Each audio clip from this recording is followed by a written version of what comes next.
When a person begins to eat food, the body's digestive system starts going to work. The process of breaking down food so that the body can get the energy from the food is called digestion. The digestive system begins to work when a person sees or smells food. The food enters through the mouth.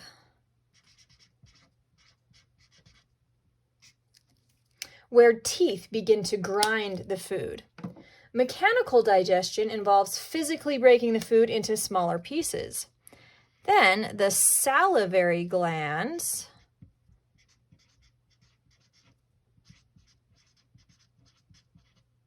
secrete saliva or spit, which forms in the mouth.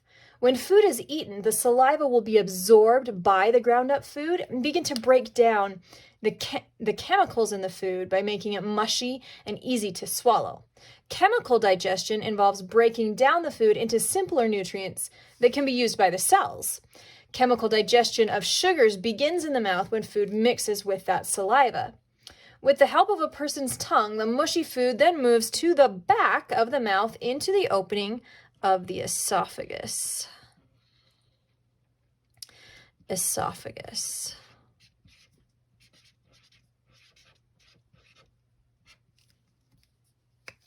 The esophagus is about a 10-inch pipe that moves the food from the back of the throat to the stomach. There's muscles in the esophagus that push the food down into the stomach. There's also a small flap somewhere right around here that blocks the windpipe to your lungs to make sure food goes down the correct tube. The special flap is called the epiglottis. If a person begins to cough or choke, it's sometimes caused by food or drink going down the windpipe instead of the esophagus. The stomach is another part of the digestive system. It looks roughly maybe bean-shaped. Stomach.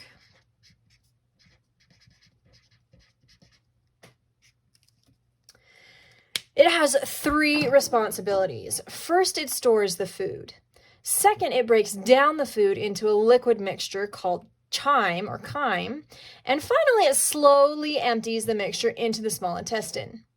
In the stomach, there are gastric juices, sounds tasty, right? Which help to chemically break down the food, as well as kill any bacteria that may be in the food. The stomach also contracts or churns, like when you have your tummy rumble or make a noise. That's kind of what it's doing to further mechanically break down the food. This is where proteins begin to be digested. The next stop on the journey is the small intestine, and the small intestine is wound up. So we're going to draw it winding around. It's kind of tied up, almost tangled.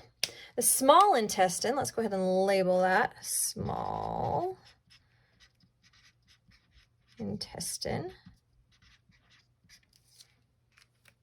The small intestine, located beneath the stomach, if it were stretched out, it would be 22 feet long, about.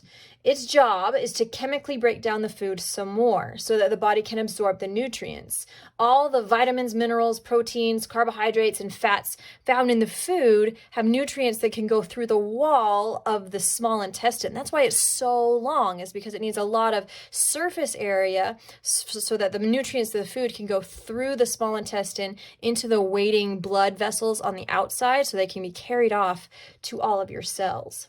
Helping the small intestine do its job is the pancreas, the liver, and the gallbladder. So let's draw these one at a time. The pancreas is a smaller organ, kind of on the bottom side of the stomach, so pancreas. We also have the liver. The liver is kind of over here. It's kind of like an elbow shape, like it's bent, almost like the number 7, and it comes back around that way. That's the liver right there, liver. And then we also have the gallbladder, and the gallbladder is kind of up here by the liver.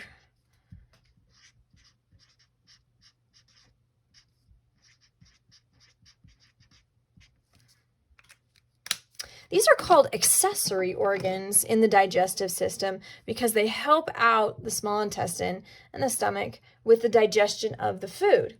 The pancreas makes juices that help the body digest fats and proteins from the food. The liver has a juice in it called bile that helps to absorb fats into a person's bloodstream so it can be carried around the body. The liver also filters out anything that could be harmful to the body, as well as stores vitamins and sugars. The gallbladder stores and processes the bile that the liver makes until the body needs it again. And it concentrates it so your bile is a potent acid that can help with digestion. Finally, the large intestine, or also called the colon, it kind of goes around the small intestine, almost like a little picture frame. And it's a little bit bumpy, so we're going to draw it like that. Okay, this is our large intestine.